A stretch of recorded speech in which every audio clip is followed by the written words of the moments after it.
Fala galera, sejam todos bem-vindos à nossa aula de número 14, live de número 14.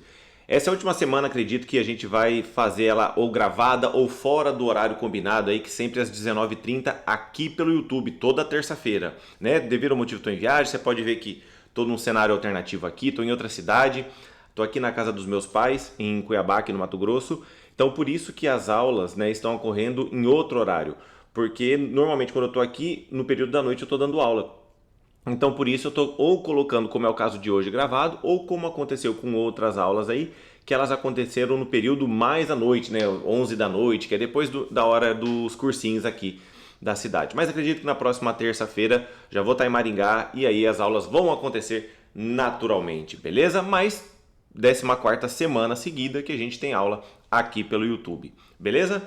Sou o professor Silvio Bononi e vamos lá. Que eu separei para a semana, a gente tem aqui algumas questões da banca IDECAM, né? Vieram alguns alunos me pedir, professor, tem algum, né, ou curso ou aula sobre a banca IDECAM? E realmente não tinha nada assim recente que eu tinha gravado, acho que eu devo ter gravado uma aula já tem algum tempo sobre essa banca e não tinha nada recente. Então eu vou comentar algumas questões aqui, trouxe questões de 2022, 2021, né, questões de 2019, então questões, né, bem recentes para você ver como que a banca vem abordando os temas, né, os diversos temas aí que caem dentro de informática. Então a gente tem aqui vários assuntos de informática, peguei vários temas, são 10 questões que eu vou resolver e comentar aqui com vocês, tá bom?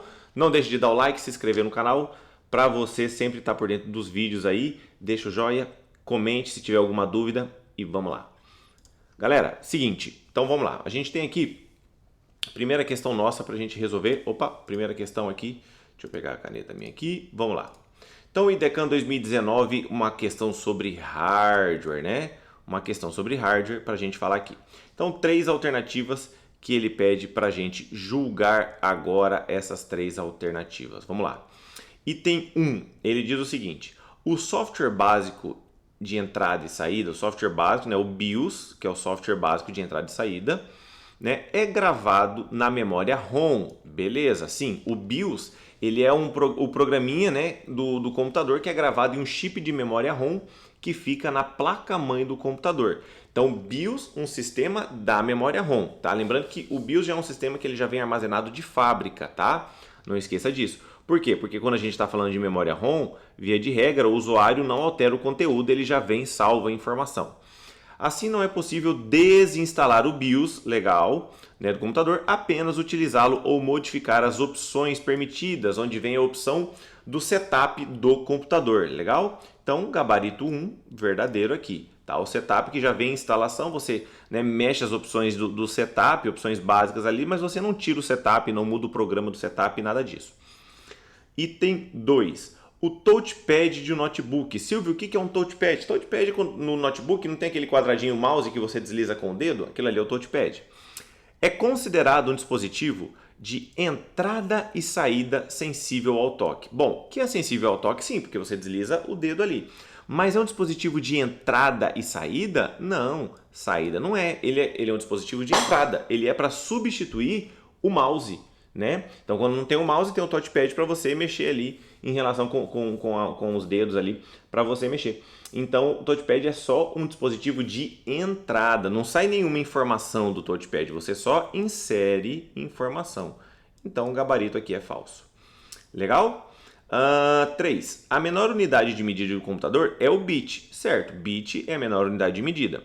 É representado por zeros e uns, exatamente. O bit é a menor unidade, pode valer 1 bit. Quando eu falo assim, você tem 1 bit, ou vale 0 ou vale 1. Um conjunto de 8 bits equivale a 1 byte, que representa um caractere. Correto, galera, certo? Verdadeiro. Vamos lá. A menor unidade de medida da informática é o bit. Então, 1 bit sozinho, ele pode valer 0 ou 1. Legal? Beleza. Então, uma letra, por exemplo, que é o que nós falamos, um caractere, é um conjunto de 8 bits que formam um byte. É difícil você ver nas provas, né, de informática geral perguntar sobre bit, né? Mas quando falar uma letra é representado por um byte, né, que a abreviação é o B, sim, exatamente, tá? Então, 1 byte é igual a 8 bits. 2 bytes é igual a 16 bits, só 8 mais 8 e assim por diante. Tudo bem? Então, correto aí, 1 byte é um caractere, uma letrinha. Então, 1 e 3 verdadeiro, gabarito letra D. Gabarito letra D.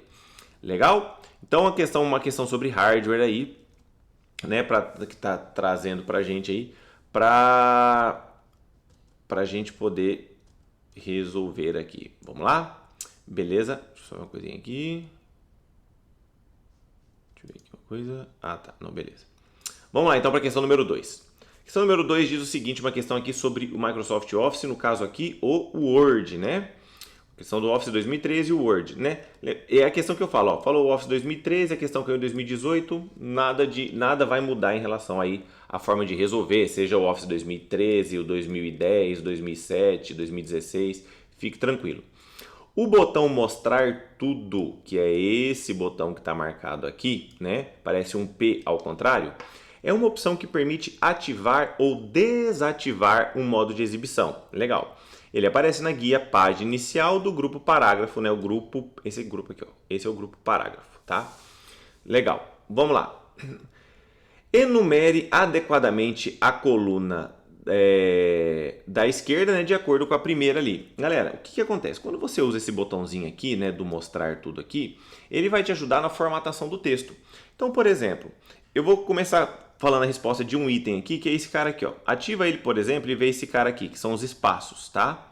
Toda vez que você der um espaço, ele vai mostrar uma bolinha ali que você apertou uma vez a tecla de espaço. Se eu for apertando várias vezes, para cada vez que eu apertar a tecla de espaço, ele vai mostrar uma bolinha. Então você tem uma percepção ali, fala, opa, digitei 2 vezes, digitei errado, digitei certo, né? Tudo mais. Então você tem uma percepção melhor ali para poder, no caso, verificar o seu documento, né? Um outro que é muito usado também é esse cara aqui, ó. Toda vez que você chega no final de uma frase e apertar a tecla Enter, ele vai mostrar a marca do parágrafo, né? Ele vai mostrar a marca do parágrafo, tudo bem? Então aí você já fica sabendo. Outro ponto, se você usar teclas de tabulação, ele vai mostrar aquela setinha ali que está no número 1, tá? Esse aqui são as teclas de tabulação, legal? Então aí você já vai tendo, né, uma noção.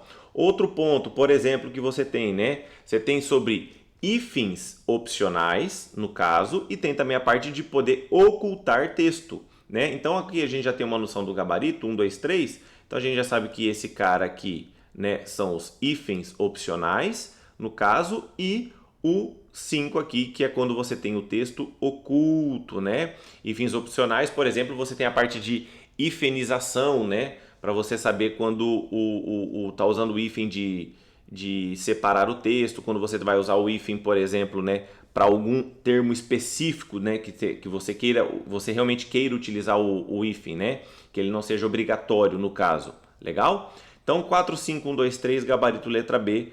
Aqui é um item interessante, é legal você ativar isso lá no seu Word, usar esse recurso, né, trabalhar com ele, porque normalmente o que a gente conhece é esse aqui que você vê mais facilmente e esse daqui que você vai ver mais facilmente, né? Os outros vai depender do tipo de texto que você vai trabalhar no seu documento, tá bom? Dependendo do tipo de texto que você vai trabalhar lá. Mais uma questãozinha aqui, uma questão 2019, mais uma questão do Word também, né? Agora falando do Word 2016, poderia ser 2013 também, mas sem problema ele mostra aqui, ó, 1, 2, 3, ele quer saber o que é o 1, o 2 e o 3. Vamos lá, pelo mais fácil aqui, talvez você, olhando essa questão, você talvez identifique mais facilmente o item 1 e o item 2. Só que ele não está pedindo só a opção, ele também quer saber, além da opção, em qual guia que essa opção fica. Por exemplo, vamos começar pela guia número 1, que é o como a orientação, no caso que você vai usar a página, se é no formato retrato ou deitado, que vai ser o formato paisagem, né? Em qual guia que fica o formato retrato ou paisagem, né?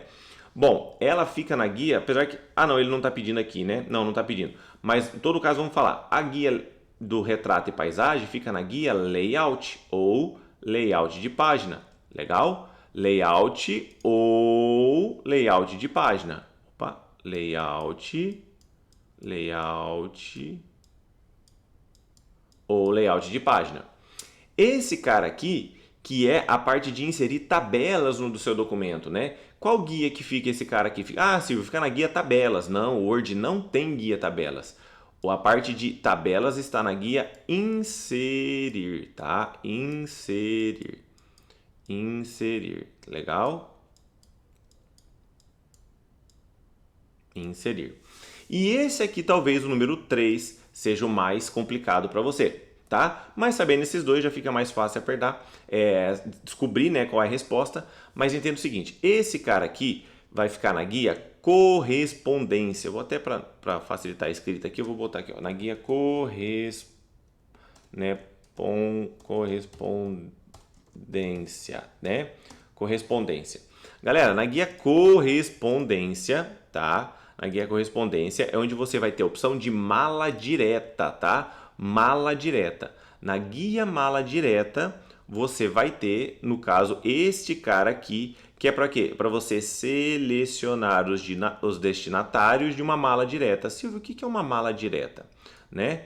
Mala direta é quando você, por exemplo, quer mandar um documento para várias pessoas. Imagina que você vai mandar uma carta de Natal, né, de Feliz Natal para vários clientes. Eu vou mandar, por exemplo, para vários alunos aí uma carta de Feliz Natal. Eu tenho uma lista de contatos lá com 10 mil alunos, por exemplo, e eu coloco, a partir dessa lista de contatos, né, que eu vou importar ela para o Word, ele vai gerar 10 mil correspondências, cada uma personalizada com o nome que está na minha lista de contatos. Então eu gero uma lista personalizada aí através da mala direta, por exemplo. Tudo bem? Então, nesse caso aqui a gente tem dentro da guia layout a orientação do papel, na guia inserir para inserir tabelas e na guia correspondência para selecionar os destinatários de mala direta, tá bom? Selecionar os destinatários de mala direta.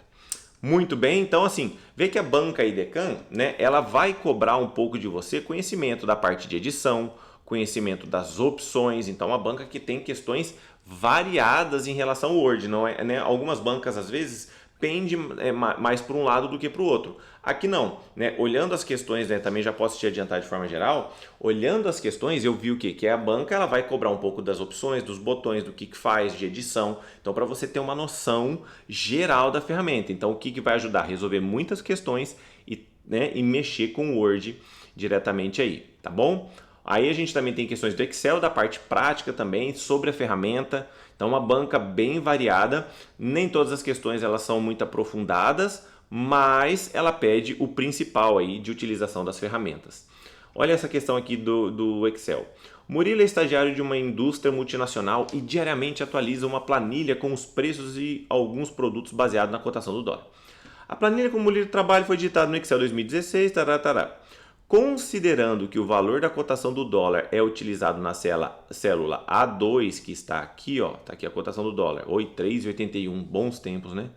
É utilizado na célula A2, identifique a alternativa que representa a fórmula que Murilo digitou na célula G4, de forma que, ao copiar até a célula G8, utilizando a alça de preenchimento, os valores das demais células sejam calculados corretamente. O que aconteceu? Ele digitou uma fórmula aqui, né? Ele digitou, deixa eu pegar esse cara aqui. Ele digitou uma fórmula aqui, legal. E aí ele arrastou aqui a alça de preenchimento, arrastou para baixo, no caso, e aí ele pergunta que valores que vai ser aqui, aqui, aqui e aqui. Na verdade, nem que valores. Ele quer saber qual é a fórmula que foi digitada aqui para dar origem corretamente para as outras células. O que eu tenho que avaliar, galera? Veja, eu sempre quero pegar como referência a célula A2. Eu não posso pegar A2, depois A3, A4, A5, A6. Não. Por quê? Porque o valor do dólar está somente na célula A2. Quer dizer que eu tenho que travar na hora que eu puxar para baixo, como eu estou mudando de linha toda vez, né, e eu vou usar o conceito de referência absoluta, eu tenho que travar somente, devo travar principalmente a linha. Legal? Então, quais são as fórmulas que estão travando a linha? Essa fórmula tá, essa fórmula tá e essa fórmula tá.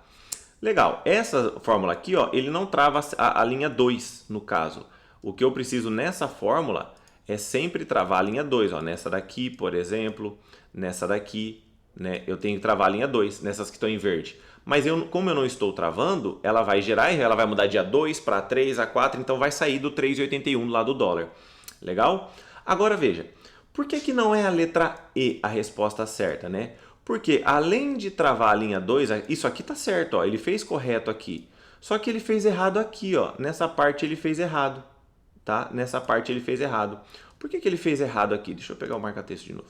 Aqui, ó, ele fez errado nessa parte aqui, ó. Por que que ele fez errado nessa parte em amarelo? Porque ele está travando a 4. Então ele sempre vai pegar o F4, que é essa célula aqui, ó. Vai travar F4, vai ficar sempre 11,90.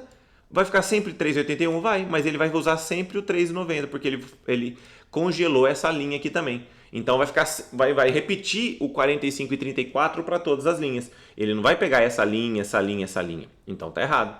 E o mesmo erro ele cometeu na alternativa letra C, né? Travando aqui esse 4, que vai sempre pegar o 11,90 ali da tabela. Ah, e o F que ele travou? O F que ele travou não tem problema ele travar o F, porque eu não estou mudando de coluna. Agora, travar o 4 aqui é um problema, que ele sempre vai pegar esse cara aqui, entendeu? Então não é a letra C também, não é a letra D, sobrando a letra A como gabarito correto da fórmula de origem. Então eu preciso que fique F4 vezes A2, F5 vezes A2, F6 vezes A2, F7 vezes A2 e aí por diante. Esse é o correto, porque daí eu vou pegando os valores 65, 52, 23, 8, 18, mas sempre multiplicando pelo 3,81 aqui, o 3,81 que é a cotação do dólar. Tá? Então, esse tipo de questão é uma questão que vem caindo aí para todas as bancas, porque geralmente gera confusão em relação à questão da referência absoluta. Tá bom? Beleza? Então fica aí a dica para essa questão. Essa é a número 4 aí. O gabarito correto dela é o gabarito letra A, tá bom? Questãozinha bacana aí, bom para pegar a galera aí, para deixar bem confusa. As opções aqui que ele colocou, achei bem legal. Eu gosto de questão assim porque ela deixa confusa para o candidato. Ah, Silvio, mas você quer que seja difícil para a gente? Não, eu quero que seja fácil para quem está estudando. Para quem não está estudando, eu não quero que seja meio óbvio qual ele vai chutar. Eu quero que seja, né, confuso para quem realmente, para o aventureiro. Para aquele que está estudando, uma questão dessa com certeza não vai ser difícil, tá bom? Vamos lá para a questão de número 5, que diz o seguinte. Uma questão agora um pouquinho sobre redes aqui, diz que no que diz respeito aos conceitos básicos da rede de computadores, um serviço é largamente empregado em redes Wi-Fi, que representa um protocolo utilizado nas redes de computadores com acesso à internet. Que permite aos computadores, notebooks e celulares obterem o endereço IP automaticamente. Nos roteadores, uma faixa de endereço IP é configurada para esse serviço e a partir da necessidade da atribuição dinâmica à máquina, é este serviço que atua nesse sentido, com concessão do endereço IP de host, máscara, blá blá blá, tal. Então ele explicando aqui todos os detalhes do que. Existe um protocolo, um serviço de rede, que ele vai configurar os IPs nos dispositivos de forma dinâmica. Ou seja, toda vez que uma máquina entrar naquela rede, aquele protocolo, no caso o DHCP, é o que vai configurar dinamicamente os IPs. Toda vez que cair uma questão de rede, galera, e falar sobre configuração de IP, e falar sobre que configuração de IP de forma dinâmica, né, tiver a palavra dinâmica falando sobre configuração de IP, muito provavelmente você vai ver nas alternativas o protocolo DHCP, que é o protocolo de distribuição dinâmica de endereços IPs. O protocolo de configuração dinâmica, esse D aqui, ó, que é o Dynamic Host, né, Control Protocol, é o protocolo aqui, esse D de dinâmico. Então, por quê? Porque toda vez que uma máquina chega, ele tem lá a lista de IPs livres, né? E ele vai configurar aquela máquina no endereço IP. BIOS a gente já viu que é um sistema da memória ROM, não tem nada a ver. O WINS aqui, né, remete muito ao Windows, mas não tem nada a ver aqui também no sentido. O HTTP é o protocolo de acesso às páginas de internet sem proteção, né? Porque com proteção é o HTTPS. E SATA é uma conexão aí uma conexão mais recente da placa-mãe para conectar HDs, né? Para conectar HDs. Então a gente tem aí, no caso, o gabarito letra D de dinâmico aí, né? No nosso gabarito. Então grave isso quando falar de IPs e tudo mais, ele está falando. Olha essa questão de 2021, que também fala aqui, né? Basicamente é muito parecido. Ó, dá uma olhada aqui. No uso dos recursos da internet, um perito criminal da instituição pacote realizou 3 procedimentos a seguir. Então ele falou de 3 procedimentos. Primeiro procedimento. Acessou uma solução, se liga nisso, uma solução da Microsoft que apresenta um bom serviço comum e consistente nos dias atuais, cuja função é armazenar arquivos em nuvem que possam ser acessados online em qualquer outro dispositivo. Galera, o serviço da Microsoft que tem disponível, né, que é similar ao Google Drive, é o OneDrive, tá? É o OneDrive. Então, qualquer uma dessas alternativas aqui. Então, não é a B, não é a A, tá? Então, o OneDrive é o serviço de armazenamento na nuvem da Microsoft, parecido, né, igual ao Google Drive, Dropbox, esses serviços. Legal? Depois, navegando em sites de internet por meio do navegador, né, browser, navegador Firefox, executou um atalho de teclado que abre uma janela de diálogo para impressão da página, visualizada na tela desse software de navegação. Qual é o atalho para imprimir uma página? É o Ctrl P. Ctrl P não é Alt P, né? É o Ctrl P. Beleza, que a gente já sabe qual é o gabarito. Mas vamos terminar aqui, né? A gente já sabe que é o D, mas vamos lá. E por último, se liga aqui no número 3, ó. O acesso à internet utiliza uma infraestrutura sem fio com o emprego de um roteador Wi-Fi que distribui os endereços IPs de forma dinâmica e automática nas máquinas. Quem que faz isso, galera? O DHCP. Legal? Porque o DNS, por exemplo, qual que é o papel do DNS? O DNS é localizar nomes de domínio. Quando você digita lá google.com, que é o nome, o domínio, ele vai localizar o site. O DNS, através do nome, ele localiza a máquina para você acessar o site, tá? Então é para acessar os nomes de domínio, os sites. O DHCP, que é o que vai configurar de forma dinâmica os endereços IPs aí. Legal? Então aí você já tem, né, fácil aí o gabarito qual é. Bacana a questão, vários conceitos, né, de itens aí para você poder anotar esses conceitos que são cobrados pela banca. O que eu estou vendo pela banca também, né, por exemplo, ó, rede social, conceitos, né, que são usados atualmente, é um ponto que ele é reforçado dentro da banca, tá bom?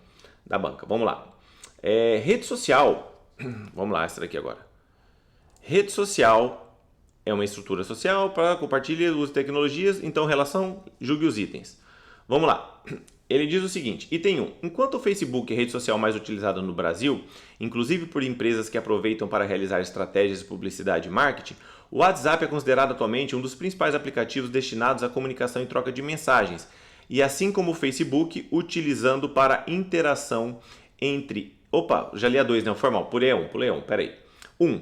Duas vantagens são aproximar as pessoas que vivem em locais diferentes, constituindo uma maneira fácil de manter as relações e o contato e possibilitar a criação de perfil falso para postar redes sociais preconceituosas e racistas, além de fake news. Cara, vantagens, né, aproximar as pessoas com fake news, né, postagens de violência e tudo mais, falso, né, totalmente sem sentido nenhum. O 2 que a gente estava lendo aqui, né, que o Facebook, assim como o WhatsApp, são redes para, né, aproveitar as pessoas, usar estratégias de marketing, né? Usar a interação de cliente e empresa verdadeiro, né? É o que é mais usado hoje pelas empresas aí.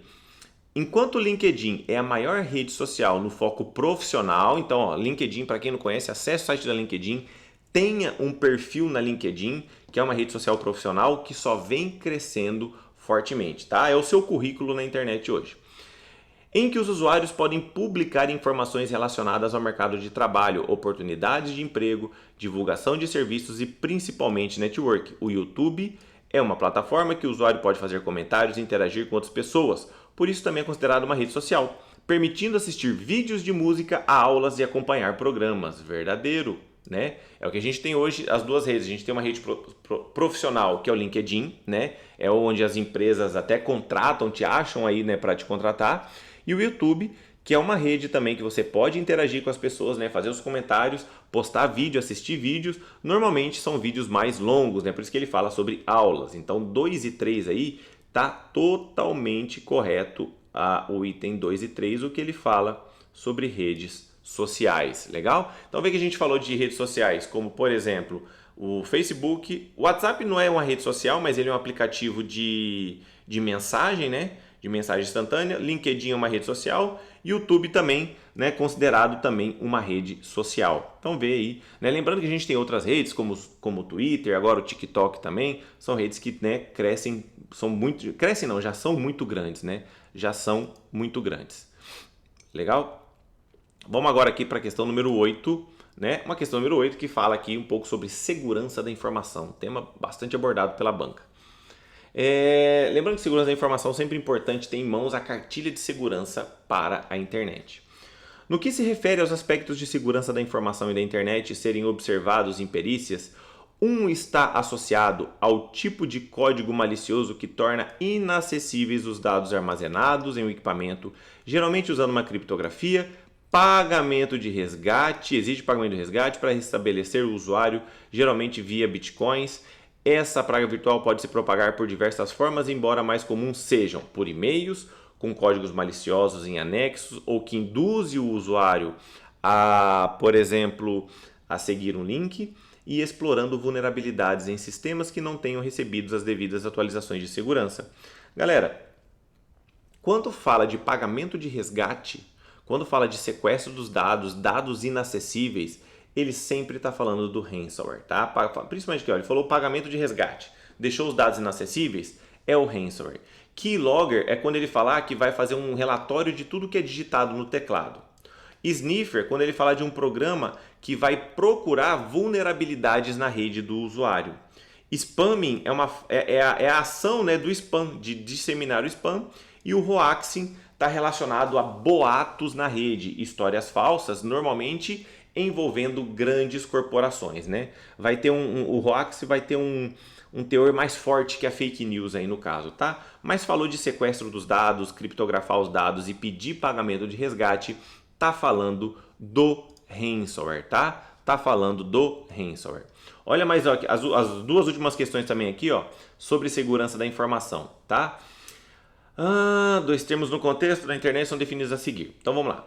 Tá falando sobre dois termos aqui, ó. Tem várias coisas. Ele diz que um deles é o tipo de fraude por meio do qual um golpista tenta obter os dados pessoais e financeiros. Falou de financeiros, provavelmente a questão está falando de phishing ou farming, tá? Falou de golpe de tentar buscar os dados financeiros é phishing ou farming. Financeiros de usuários pela utilização combinada dos meios técnicos de engenharia social. O que é engenharia social? Uma forma de eu persuadir a pessoa, né? Onde a engenharia social, o alvo é o usuário, não é uma questão da máquina, é o usuário. Mas é uma forma de você persuadir a pessoa a ela entregar informações, tá? Entregar informações.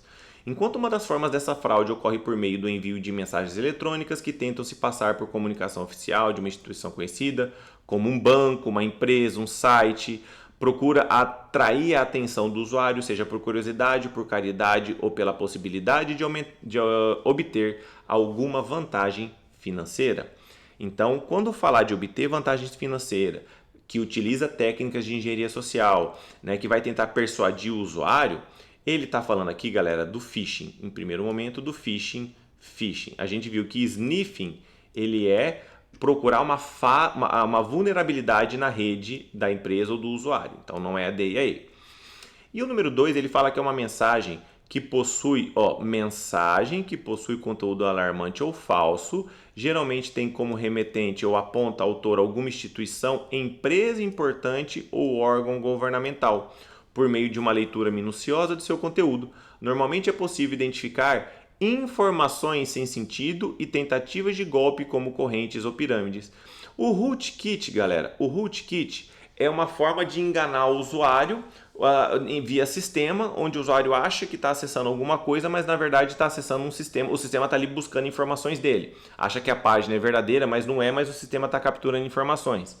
O ransomware a gente viu que é o quê? Que é o sequestro dos dados do usuário. E a questão não falou nada sobre sequestro, mas ela falou sobre mensagem falsa, né?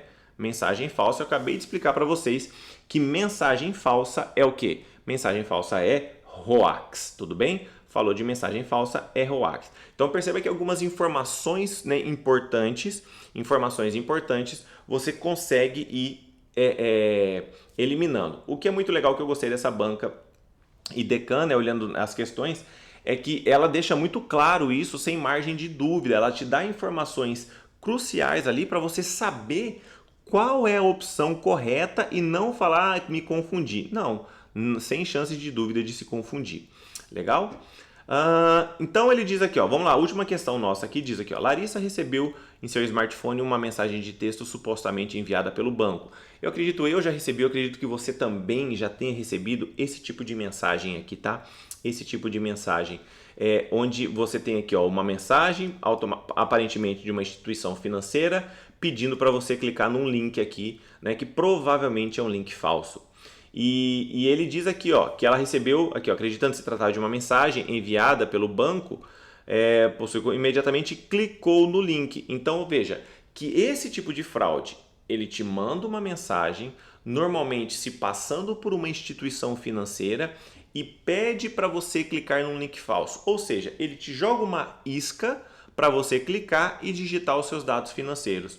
Por isso que o phishing, né, phishing que é de pesca em inglês, ele tem esse nome. Por quê? Porque ele joga a isca para você, né, para você pegar a isca, certo, galera? Como ele não falou, né, ele fala aqui, ó, solicitando dados e tudo mais. E como ele não falou sobre sequestro dos dados, a gente não vai marcar o ransomware. Como ele não falou sobre pegar relatório do que é digitado no teclado, a gente não vai falar de keylogger. Como ele não falou sobre capturar, tirar fotos da tela quando o usuário clica com o mouse, a gente não vai marcar screen logger.